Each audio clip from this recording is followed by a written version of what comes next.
KPSC ಮಾಜಿ ಅಧ್ಯಕ್ಷ ಶಿವಶಂಕರಪ್ಪ ಇಡಿ ವಶಕ್ಕೆ ಕಾವೇರಿ ವನ್ಯಧಾಮದಲ್ಲಿ ಏನು ಶೂಟೌಟ್ ಪ್ರಕರಣ ರಾಜ್ಯದಲ್ಲಿ ಚರ್ಚೆ ಆಗ್ತಿರಬೇಕಾದ್ರೆ ಈಗ ಕೆಪಿಎಸ್ಸಿ ಮಾಜಿ ಅಧ್ಯಕ್ಷ ಶಿವಶಂಕರಪ್ಪ ಇಡಿ ವಶಕ್ಕೆ ಅನ್ನೋ ಮಾಹಿತಿ ಲಭ್ಯವಾಗ್ತಾ ಇದೆ. ಕೆಪಿಎಸ್ಸಿ ಮಾಜಿ ಅಧ್ಯಕ್ಷ ಶಿವಶಂಕರಪ್ಪ ಇಡಿ ವಶದಲ್ಲಿ. ಕೆಪಿಎಸ್ಸಿ ಹಗರಣ ಅಕ್ರಮದ ವಿಚಾರದಲ್ಲಿ ಮಾಜಿ ಅಧ್ಯಕ್ಷ ಶಿವಶಂಕರಪ್ಪರ ಮೇಲೆ ಮನಿ ಲಾಂಡ್ರಿಂಗ್ ಪ್ರಕರಣ, ಅಕ್ರಮ ಹಣ ವರ್ಗಾವಣೆ ಪ್ರಕರಣ ಸಂಬಂಧ ಎನ್ಫೋರ್ಸ್ಮೆಂಟ್ ಡೈರೆಕ್ಟರೇಟ್ ಅಧಿಕಾರಿಗಳು ಇವತ್ತು ಬೆಳ್ಳಂಬೆಳಗ್ಗೆ ಶಿವಶಂಕರಪ್ಪರಿಗೆ ಸೇರಿದ 11 ಕಡೆ ಏಕಕಾಲಕ್ಕೆ ದಾಳಿ ಮಾಡಲಾಗಿತ್ತು. ಖಚಿತ ಮಾಹಿತಿಯನ್ನಾಧರಿಸಿ ಎಲ್ಲಿಗೂ ಜಾರಿಕೊಳ್ಳದಂತೆ ಅವರಿಗೆ ಬೋನಿಟ್ಟು ಕಾದು ಕೂರಲಾಗಿತ್ತು. ಜಾರಿ ನಿರ್ದೇಶನಾಲಯದ ಅಧಿಕಾರಿಗಳು ಇವತ್ತು ರೇಡ್ ನಡೆಸಿದ್ರು. ಸಂಬಂಧಪಟ್ಟ ಹಾಗೆ ಅವರನ್ನ ಕಸ್ಟಡಿಗೆ ತೆಗೆದುಕೊಳ್ಳಲಾಗಿದೆ ಅನ್ನೋ ಮಾಹಿತಿ ಲಭ್ಯವಾಗ್ತಾ ಇದೆ. ಕೆಪಿಎಸ್ಸಿ ಮಾಜಿ ಅಧ್ಯಕ್ಷನನ್ನ ಜಾರಿ ನಿರ್ದೇಶನಾಲಯದ ಅಧಿಕಾರಿಗಳು ವಶಕ್ಕೆ ಪಡೆದಿದ್ದಾರೆ. ತನಿಖೆ ಪ್ರಾರಂಭಗೊಂಡಿದೆ. ಪ್ರಾಥಮಿಕ ವಿಚಾರಣೆಗೆ ಒಳಪಡಲಿದ್ದಾರೆ ಶಿವಶಂಕರಪ್ಪ.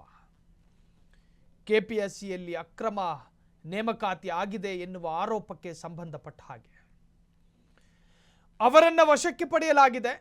ವಿಚಾರಣೆ ಪ್ರಾರಂಭಗೊಳ್ಳುತ್ತೆ. ಏನೇನು ಅಕ್ರಮ ಆಯಿತು, ಪಶು ವೈದ್ಯಾಧಿಕಾರಿಗಳ ನೇಮಕಾತಿ ವಿಚಾರದಲ್ಲಿ ಎಷ್ಟು ಹಣ ಪಡ್ಕೊಂಡ್ರಿ, ಯಾರ್ಯಾರಿಂದ ನಿಮ್ಮ ಅಕೌಂಟಿಗೆ ಹಣ ಬಂತು, ಕೋಟಿಗಟ್ಟಲೆ ಹಣ, ಲಕ್ಷಾಂತರ ರೂಪಾಯಿ ಅಲ್ಲ ಕೋಟ್ಯಾಂತರ ರೂಪಾಯಿ ಹಗರಣ ಎಂದು ಹೇಳಲಾಗ್ತಾ ಇದೆ. ವಿಚಾರಣೆಗೆ ಸಹಕರಿಸದ ಹಿನ್ನೆಲೆ ವಶಕ್ಕೆ ಪಡೆದ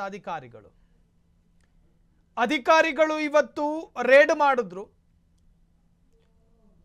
ಜಾರಿ ನಿರ್ದೇಶನಾಲಯದ ಅಧಿಕಾರಿಗಳು ರೇಡ್ ಮಾಡಿದಂತಹ ಸಂದರ್ಭದಲ್ಲಿ ಸಂಪೂರ್ಣವಾದಂತಹ ಸಹಕಾರ ಕೊಡಬೇಕು. ಫೋನು ಕೈಯಲ್ಲಿ ಹಿಡ್ಕೋಬಾರ್ದು, ಪರಸ್ಪರ ಸಂಪರ್ಕದಲ್ಲಿರಬಾರ್ದು, ಕಾಫಿ ಕುಡಿತಾ ಒಂದು ಕಡೆ ತೆಪ್ಪು ಕೂತ್ಕೋಬೇಕು, ಅಲಗಾಡಬಾರ್ದು. ಅಧಿಕಾರಿಗಳು ಚೆಕ್ ಮಾಡ್ತಾರೆ, ದಾಖಲೆಗಳನ್ನು ಪರಿಶೀಲನೆ ಮಾಡ್ತಾರೆ. ಗೋದ್ರೇಜ್ ಬೀರ್ನ 2ನೇ ಲಾಕರ್ನಲ್ಲಿ ನನ್ನ ಹೆಂಡ್ರು ನೆಕ್ಲೆಸ್ ಇದೆ, ಅದನ್ನು ಮುಟ್ಟಬೇಡಿ, ಹೇಳೋದಕ್ಕಾಗೋದಿಲ್ಲ, ಕೈ ಹಾಕ್ತಾರವರು.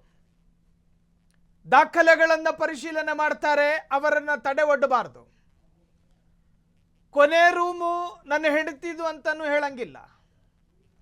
ಹೋಗ್ತಾರೆ, ವ್ಯಕ್ತಿಯ ಖಾಸಗಿ ಅಲ್ಲದೆ ಇರುವ ಯಾವುದೇ ರೂಮಿಗೂ ಅವರು ಹೋಗಬಹುದು. ವ್ಯಕ್ತಿಗಳಲ್ಲಿರಬಾರ್ದು. ನೀವು ಅದೇ ಮನೆಯಲ್ಲಿ ಕೂತ್ಕೋಬೇಕು. ಪರಿಪೂರ್ಣ ಸಹಕಾರ ನಿಮ್ಮಿಂದಿರಬೇಕು. ನೋ ರಿಸ್ಟ್ರಿಕ್ಷನ್, ಯಾರನ್ನೂ ನಿರ್ಬಂಧ ಹೇರಬಾರ್ದಲ್ಲಿ. ಅದು ಮುಟ್ಟಬಾರ್ದು, ಇದು ಮುಟ್ಟಬಾರ್ದು. ದಾಖಲೆಗಳು ಪರಿಶೀಲನೆಗಳಾಗ್ತವೆ. ಈ ಬಗ್ಗೆ ಹೆಚ್ಚಿನ ಡೀಟೇಲ್ಸ್ ಕೊಡೋದಕ್ಕೆ ಪ್ರತಿನಿಧಿ ರೋಹನ್ ಫೋನ್ ಸಂಪರ್ಕದಲ್ಲಿ. ರೋಹನ್, ಈಗಾಗಲೇ ಮಾಜಿ ಅಧ್ಯಕ್ಷ ಇಡಿ ವಶಕ್ಕೆ ಅನ್ನೋ ಮಾಹಿತಿ ಇದೆ. ಈ ಬಗ್ಗೆ ಹೆಚ್ಚಿನ ಡೀಟೇಲ್ಸ್ ಕೊಡೋದಾದ್ರೆ. ಇದೇನು ಕೆಪಿಎಸ್ಸಿ ಹಗರಣಕ್ಕೆ ಸಂಬಂಧಪಟ್ಟಂತ ನಿರಂತರವಾಗಿ ಬೆಳಗ್ಗೆ ಶೋಧ ಕಾರ್ಯ ನಡೆಸ್ತಾ ಇದ್ದಂತ ಏನು ಶಿವಶಂಕರ್ ಸಾಹುಕಾರ್ ಅವರ ಒಂದು ನಿವಾಸದ ಮೇಲೆ ಡಾಲರ್ಸ್ ಕಾಲೋನಿ ಇರ್ತಕ್ಕಂಥ ಅವರ ಮನೆಯ ಮೇಲೆ ನಡೀತಾ ಇತ್ತು. ಬೆಳಗಿನಿಂದ ಕೂಡ ಇದೆಲ್ಲವೂ ಕೂಡ ಶೋಧ ಕಾರ್ಯ ನಡೀತಾ ಇತ್ತು. ಈ ಸಂದರ್ಭದಲ್ಲಿ ಕೂಡ ಏನು ಶಿವಶಂಕರ್ ಸಾಹುಕಾರ್ ಅವರು ಕೂಡ ಕೆಲವೊಂದಿಷ್ಟು ಆಸ್ತಿಗೆ ಸಂಬಂಧಪಟ್ಟಂತೆ ದಾಖಲೆಗಳನ್ನು ಪಡೆದಿದ್ದಾರೆ. ಈ ಸಂದರ್ಭದಲ್ಲಿ ಕೂಡ ಡಾಲರ್ಸ್ ಕಾಲೋನಿಯಲ್ಲಿ ಕೂಡ ಶೋಧ ಕಾರ್ಯಾಚರಣೆ ನಡೆಸಿದ್ರು. ಏನು ಇಡಿ ಅಧಿಕಾರಿಗಳಿಗೆ ಸಹಕರಿಸಿದ ಹಿನ್ನೆಲೆಯಲ್ಲಿ ಕೂಡ ಈಗಾಗಲೇ ಅವ್ರನ್ನ ವಶಪಡಿಸಿಕೊಂಡಿದ್ದಾರೆ ಅಂತ ಹೇಳ್ಬೋದು. ವಶಪಡಿಸಿಕೊಂಡಿದ್ದಾರೆ. ಹೀಗಾಗಿ ಕೂಡ ಇಡಿ ಅಧಿಕಾರಿಗಳು ವಿಚಾರಣೆಗೂ ಕೂಡ ಈಗ ಸಹಕರಿಸಿಲ್ಲ ಅನ್ನುವ ಕೂಡ ಆರೋಪ ಕೂಡ ಕೇಳಿ ಬರ್ತಾ ಇತ್ತು. ಈ ಹಿನ್ನೆಲೆಯಲ್ಲಿ ಕೂಡ ಅವರ ಅಧಿಕಾರಿಗಳನ್ನ ಈಗಾಗಲೇ ವಶಪಡಿಸಿಕೊಂಡಿರ್ತಕ್ಕಂಥದ್ದು. ಹೀಗಾಗಿ ತನಿಖೆ ಇನ್ನಷ್ಟು ಚುರುಕುಗೊಳ್ಳುತ್ತಂತ ಹೇಳ್ಬೋದು ಸಾಹಿಲ್. ಓಕೆ, ಈಗ ಯಾವ ರೀತಿಯ ಸವಾಲುಗಳನ್ನು ಎದುರಿಸಬಹುದು ಅಂತ ಈಗ ಆರಂಭಿಕ ವಿಚಾರಣೆಯಲ್ಲೂ ಕೂಡ ಅವರನ್ನ ಎನ್ಕ್ವೈರಿ ಮಾಡಲಾಗುತ್ತೆ. ಸೊ ಈ ಬಗ್ಗೆ ಹೇಳೋದಾದ್ರೆ ರೋಹನ್. ಎಸ್ ಸಾಹಿಲ್, ಇಡಿ ಅಧಿಕಾರಿಗಳು ಈಗ ಏನು ವಶಪಡಿಸಿಕೊಂಡಿದ್ದಾರಲ್ಲ, ಕೆಲವೊಂದಿಷ್ಟು ಈಗ ಸಹಕರಿಸಲಿಲ್ಲ ಅನ್ನೋ ಆರೋಪದ ಹಿನ್ನೆಲೆಯಲ್ಲಿ ಕೂಡ ಅವರನ್ನ ಈಗ ಇಡಿ ಅಧಿಕಾರಿಗಳು ವಶಪಡಿಸಿಕೊಂಡಿದ್ದಾರೆ. ಕೆಲವೊಂದಿಷ್ಟು ಮನಿ ಲಾಂಡ್ರಿಂಗ್ ವಿಚಾರಕ್ಕೆ ಸಂಬಂಧಪಟ್ಟ ಹಾಗೆ ಕೆಲವೊಂದಿಷ್ಟು ಇನ್ವೆಸ್ಟಿಗೇಷನ್ ನಡೆಯುತ್ತೆ. ಅಲ್ಲಿ ಕೆಲವೊಂದಿಷ್ಟು ಇನ್ವೆಸ್ಟಿಗೇಷನ್ ನಡೆದ ನಂತರ ಕೂಡ ಅದರ ಜೊತೆ ಕೂಡ ಏನು ಥ್ಯಾಂಕ್ ಯು ರೋಹನ್ ತಮ್ಮೆಲ್ಲ ಡೀಟೇಲ್ಸಿಗೆ. ಶಿವಶಂಕರಪ್ಪರನ್ನ ಜಾರಿ ನಿರ್ದೇಶನಾಲಯದ ಅಧಿಕಾರಿಗಳು ತಮ್ಮ ವಶಕ್ಕೆ ಪಡೆದುಕೊಂಡಿದ್ದಾರೆ. ಯಾಕೆ ಅನ್ನುವ ಕಾರಣದ ಮೂಲ ಹುಡುಕೊಂಡು ಹೋದಾಗ ಶಿವಶಂಕರಪ್ಪರಿಂದ ಪೂರ್ಣ ಪ್ರಮಾಣದ ಸಹಕಾರಗಳಿರಲಿಲ್ಲ. ಇಡಿ ಅಧಿಕಾರಿಗಳ ರೇಡ್ ಸಂದರ್ಭದಲ್ಲಿ ಪರಿಪೂರ್ಣ ಸಹಕಾರ ಇಲ್ಲದೆ ಇರತಕ್ಕಂತಹ ಹಿನ್ನೆಲೆಯಲ್ಲಿ ಇಡಿ ಅಧಿಕಾರಿಗಳು ತಮ್ಮ ಪರಮಾಧಿಕಾರವನ್ನು ಪ್ರಯೋಗ ಮಾಡ್ತಾರೆ. ನಿಮ್ಮನ್ನ ವಶಕ್ಕೆ ಪಡೆದುಕೊಳ್ತಾ ಇದ್ದೀವಿ, ಯುವರ್ ಅಂಡರ್ ಅರೆಸ್ಟ್, ಅವರನ್ನು ತಮ್ಮ ವಶಕ್ಕೆ ಪಡ್ಕತಾರೆ.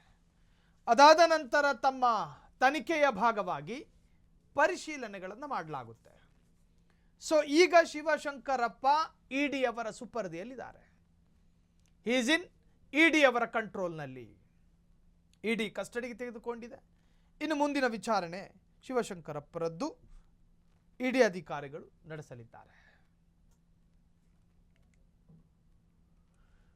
ಮತ್ತೊಂದು ಕಡೆಯಿಂದ ನಿವಾಸಕ್ಕೆ ಬಂದ ಶಿವಶಂಕರಪ್ಪರ ಪತ್ನಿಗಿದೊಂದು ಆಘಾತ.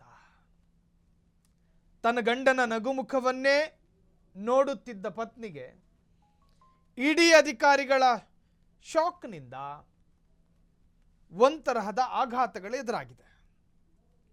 ಪತ್ನಿಯು ಕೂಡ ಬಂದಿದ್ದಾರೆ. ಸೊ ಆ ಪತ್ನಿಯ ಗಂಡನ ಪರಿಸ್ಥಿತಿಯನ್ನು ಕಂಡು ಪತ್ನಿಗೂ ಕೂಡ ಒಂದು ತರಹದ ಆಘಾತಗಳು ಎದುರಾಗಿದ್ದಾವೆ. ಸೊ ಇವತ್ತು ಇಡಿ ಅಧಿಕಾರಿಗಳ ವಿಚಾರಣೆಯನ್ನು ಎದುರಿಸಬೇಕಾಗಿರ್ತಕ್ಕಂತಹ ಗಂಡ. ಸೊ ಈ ಸಂದರ್ಭದಲ್ಲಿ ಪತ್ನಿಯು ಕೂಡ ಮನೆಗೆ ಬಂದಿದ್ದಾರೆ. ಪಶು ವೈದ್ಯಾಧಿಕಾರಿಗಳ ನೇಮಕಾತಿಯ ಅಕ್ರಮದಲ್ಲಿ ಇಡಿ ಅಧಿಕಾರಿಗಳ ವಿಚಾರಣೆಯನ್ನು ಎದುರಿಸ್ತಾ ಇದ್ದಾರೆ. ಎಲ್ಲ ಒಂದು ಕಡೆ ತನಿಖೆಗೆ ಪೂರ್ಣ ಪ್ರಮಾಣದ ಸಹಕಾರ ಸಿಗದೇ ಇರತಕ್ಕಂಥ ಹಿನ್ನೆಲೆಯಲ್ಲಿ ಇಡಿ ಅಧಿಕಾರಿಗಳು ವಶಕ್ಕೆ ಪಡೆದುಕೊಂಡಿದ್ದಾರೆ.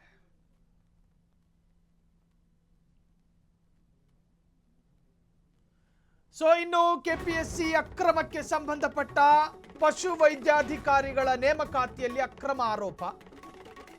ಆಯ್ಕೆಯಾದ ಕೆಲ ಅಭ್ಯರ್ಥಿಗಳ ಮನೆಗಳ ಮೇಲೂ ರೇಡ್ ಮಾಡಲಾಗಿದೆ. ಬೆಳಗಾವಿ, ಚಿತ್ರದುರ್ಗ, ಹಾಸನ, ದಾವಣಗೆರೆ, ಬೆಳಗಾವಿ, ರಾಯಚೂರು, ಕಾರವಾರ, ಕಲಬುರಗಿ ಸೇರಿ ಹಲವೆಡೆ ರೇಡು. ಪಶು ವೈದ್ಯಾಧಿಕಾರಿಗಳ ನೇಮಕಾತಿ ವಿಚಾರದಲ್ಲಿ ಅಕ್ರಮ ಆಗಿದೆ ಎನ್ನುವ ಆರೋಪದಲ್ಲಿ ನೇಮಕಾತಿ ಮಾಡಿರುವ ಪಶು ವೈದ್ಯಾಧಿಕಾರಿ ಅರ್ಥಾತ್ ಈ ಕೆಪಿಎಸ್ಸಿಯ ಮಾಜಿ ಅಧ್ಯಕ್ಷ ಶಿವಶಂಕರಪ್ಪ ಅವರ ನಿವಾಸಕ್ಕೆ ಇವತ್ತು ಬೆಳಗ್ಗೆ ಇಡಿ ಅಧಿಕಾರಿಗಳು ರೇಡ್ ಮಾಡಿದ್ರಲ್ಲ. ಇನ್ನು ಈ ಮರದ ಬೇರು ಎಲ್ಲೆಲ್ಲಿ ಹೋಗಿದಾವೋ ಎಲ್ಲವನ್ನೂ ಕೂಡ ಭೇದಿಸಲಾಗ್ತಾ ಇದೆ. ಜಾಡು ಹಿಡಿದು ಹೊರಟಿರುವ ಅಧಿಕಾರಿಗಳಿಗೆ ಸಿಕ್ಕಿದ್ದು ಈ ಕೆಪಿಎಸ್ಸಿಯಲ್ಲಿ ಯಾರು ನೇಮಕ ಆಗಿದ್ರು ನೋಡಿ, ಅವರನ್ನೂ ಬಿಡದೆ ಅವರ ಮನೆಗಳಿಗೂ ಕೂಡ ರೇಡ್ ಮಾಡಲಾಗಿದೆ. ಇಂಚಿಂಚು ಡಾಟ್ಸ್ ಕನೆಕ್ಟ್ ಅಂತೇನು ಕರಿತೀವೋ, ಬಿಂದು ಬಿಂದುವನ್ನು ಜೋಡಿಸಿ ಇವತ್ತು ಪರಿಶೀಲನೆಗಳಾಗ್ತಾ ಇದೆ. ಈ ವಿಚಾರಕ್ಕೊಂದು ತಾರ್ಕಿಕ ಉತ್ತರ ಸಿಗಲೇಬೇಕು ಅನ್ನೋ ಜಿದ್ದಿಗೆ ಬಿದ್ದವರಂತೆ ಅಧಿಕಾರಿಗಳು ರೇಡ್ ನಡೆಸಿದ್ದಾರೆ. ಒಂದು ಕಡೆ ಕರ್ನಾಟಕದಲ್ಲಿ ಕೆಪಿಎಸ್ಸಿ, ಮತ್ತೊಂದು ಕಡೆ ಜಾರ್ಖಂಡ್ನಲ್ಲಿ ಜೆಪಿಎಸ್ಸಿ. ಅಕ್ರಮ ನೇಮಕಾತಿಗಳು ಇದು ಅತಿ ದೊಡ್ಡ ರೋಗ. ಅರ್ಹತೆ ಇರುವವರನ್ನ ಅರ್ಹ ಸ್ಥಾನದಲ್ಲಿ ಕೂರಿಸಬೇಕು, ಯೋಗ್ಯತೆ ಇರುವವರನ್ನ ಯೋಗ್ಯ ಸ್ಥಾನದಲ್ಲಿ ಕೂರಿಸಬೇಕೇ ಹೊರತಾಗಿ ಕಣ್ಣಿಗೆ ಕಾಣುವ ಅಯೋಗ್ಯರನ್ನ ಈ ಸ್ಥಾನಕ್ಕೂ ಕೂರಿಸಬಾರ್ದು ಅನ್ನೋದೇ ಈ ವಿಚಾರದ ತಾತ್ಪರ್ಯ. ದುಡ್ಡು ಸಿಗುತ್ತೆ, ನೋಟು ಸಿಗ್ತವೆ ಅನ್ನುವುದಾದರೆ ಅಕ್ರಮ ಎಸಗುವುದು ಅಷ್ಟೇ ಪ್ರಮಾಣದ ಅಪರಾಧ.